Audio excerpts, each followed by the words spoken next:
다이아몬드 같은 종목만 쏙쏙 해내시는 분이죠. 왕손 송기훈 고수님 함께합니다. 반갑습니다. 안녕하세요.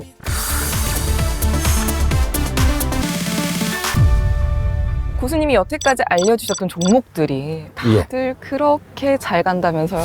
예, 삼성전자를 필두로 해가지고 네. 뭐 CS-윈드, LS-일렉트릭 뭐 굉장히 많은데 거의 대부분 다 수익권인 걸로 알고 있어요. 아니 어떻게 그렇게 종목을 잘 찾으세요? 그래서 왕손이죠, 제가. 네, 왕손 송기훈 고수님과 함께 고퀄 다이아몬드를 캐고 싶은 분들은요, 카카오톡 채널에서 필살기 고수회전을 검색하신 후 채널 추가해주세요. 오늘은 왕손 송기훈 고수님과 함께 주키즈들의 생각을 들어보려고 합니다. 주키즈? 언더블럭. 아니 2022년이 예. 주키즈들을 너무 힘들게 했던 한 해였잖아요. 그렇죠. 굉장히 힘들었죠. 그래서 저희가 오늘 준비한 주제 예. 2023년 상승 랠리 올까? 입니다. 글쎄요. 남희 씨 생각은 어떨 것 같아요? 생각은 없고 희망만 있어요.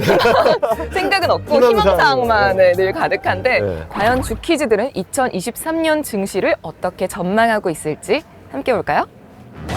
오. 굉장히 재밌는데요? 다들 그래도 나쁘게까지는 생각 안 하시는 것 같아요. 예. 제일 많은 게 이제 보세요. 상저하고를 제일 많이 뽑았잖아요. 네. 근데 제 생각도 약간은 비슷한데 좀 디테일한 면은 좀 다르죠.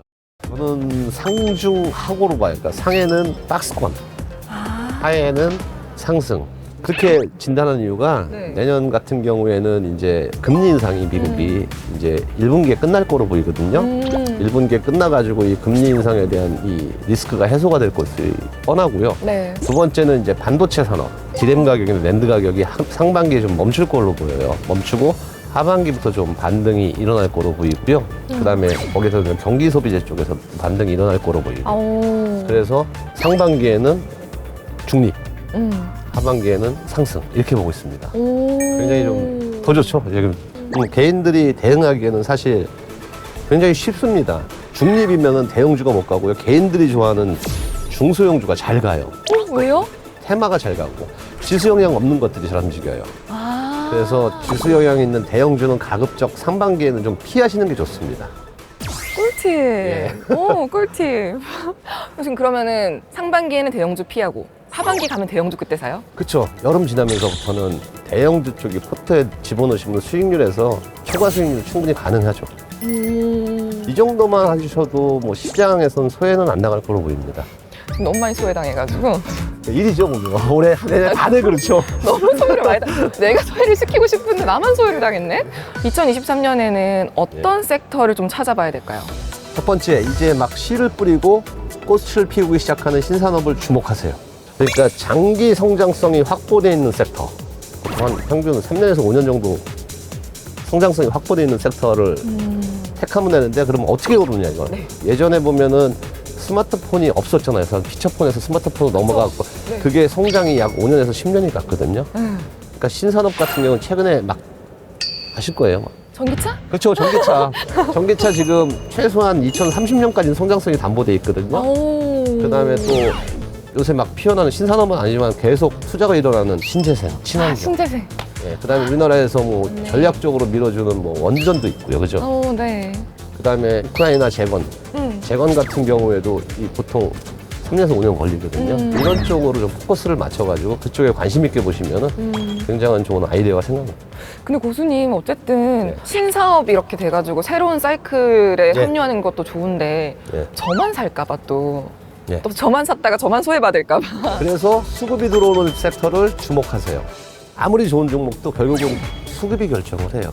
기관이든 외인이든 어느 한쪽이 계속 연속성을 가지고 매집하는 종목. 둘 다 들어오면 다 좋고. 그러면은 연속이라고 하면 며칠? 그냥 한 2주 정도? 2주나? 기간으로까지는, 예, 2주 정도 연속성이 좀 있어야지. 보통 일주일 내외로 들어오는 건 거의 단기 자금. 그래서 연속성이 있으려면 최소한 2주 정도.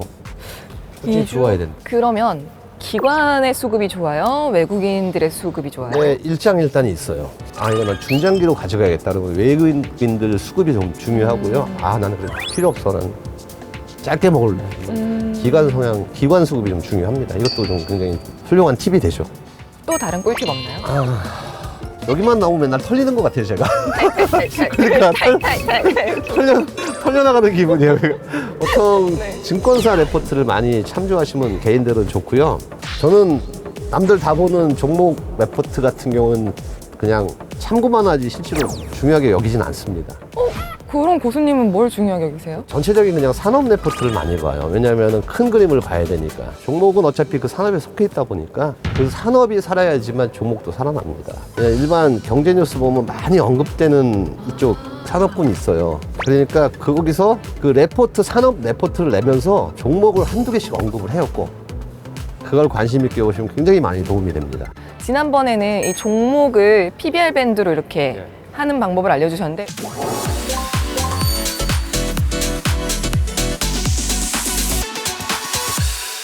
그러면은 섹터를 볼 때도 이 PBR 밴드를 활용할 수 있어요?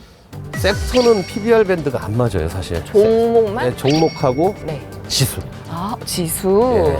지수를 어떻게 PBR 밴드로 활용할 수 있는지. 지수 같은 경우에는 KRX 가면은요, 이 우리나라 지수 PBR을 매일 공개를 해주고 있어요. 10년 평균 지수를 보시면 돼요. 10년 평균. 10년으로 보시면은 10년 평균이 네. 1.1 정도 돼요, PBR이. 중간이 평균이. 네. 그다음에 20년으로 봤을 때 1.2 정도 되거든요. 네. 근데 지금 현재 PBR 0.98 정도가 됩니다. 그러니까 평균 PBR 이하에 있어요, 우리 지수가. 저평가되어 있나요, 지수가? 싸죠. 그럼 지금 돈을 많이 벌어서 내년 상반기에 사야 되는 거 아니에요? 지금 사도 괜찮아요, 사실은. 올해 왜냐면은 연말이 안 좋을 거란 얘기를 돌려서 그렇게 하시지만 지금 슬프네 갑자기. 근데 바닥으로 따지면 10년에서 20년 평균 PBR 봤을 때 0.7배가 완전 바닥 수준이고요. 보통 0.8배면은 그 이하면은 거의 바닥으로 봐요. 지난 20년 동안. 네. 그리고 고점으로 보면은 최고 고점 같은 경우에 1.9배까지 나온 적이 있거든요. 2007년도에. 네. 근데 그거는 굉장히 오버슈팅 구간이고요. 보통 한 1.4 정도 나오면 우리나라가 고점이 나와요, 지수가. 이게 그래프나 이렇게 나온 게 아니라 그냥 지수 숫자만 딱 숫자로. 나온 근데 거예요. 이것만 기억하시면 돼요. 1.1에서 1.2 그 아래에 있느냐, 그 위에 있느냐, 아니면 이게 1.4 근처에 있느냐. 1.4인데 가 있으면 절대 중장기 투자하시면 안 됩니다. 지수 급락 나오니까. 근데 지금은 0.98이니까 충분히 가능하죠, 투자가. 예. 여기서 또 하나 제가 재밌는 얘기를 하면은 우리나라 보면 사학개미 운동 많이 생겼잖아요. 그쵸. 우리나라는 지수 안 돼. 우리나라 주식 안 돼. 이런 게 굉장히 사람들 심리에 녹아 있거든요.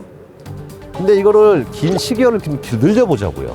1980년대부터 90년도까지는요, 우리나라가 굉장히 좋았고 미국이 못 갔어요. 네. 그리고 1990년부터 2000년까지는 미국이 굉장히 잘 갔어요. 그리고 우리나라가 못 갔어요. 2000년부터 2010년까지는 우리나라가 굉장히 많이 갔어요. 다시 2010년부터 2020년까지 우리나라 못 갔죠? 미국 갔죠. 우리나라가 갈 타이밍이 왔구나. 가만히 생각해 보면 신기하죠. 10년 단위로 엇박자가 나요. 교수님 이런 거 어떻게 찾으셨어요? 그러니까 왕손이죠. 그리고 중요한 거는 또 하나 여기서 굉장히 좀 네.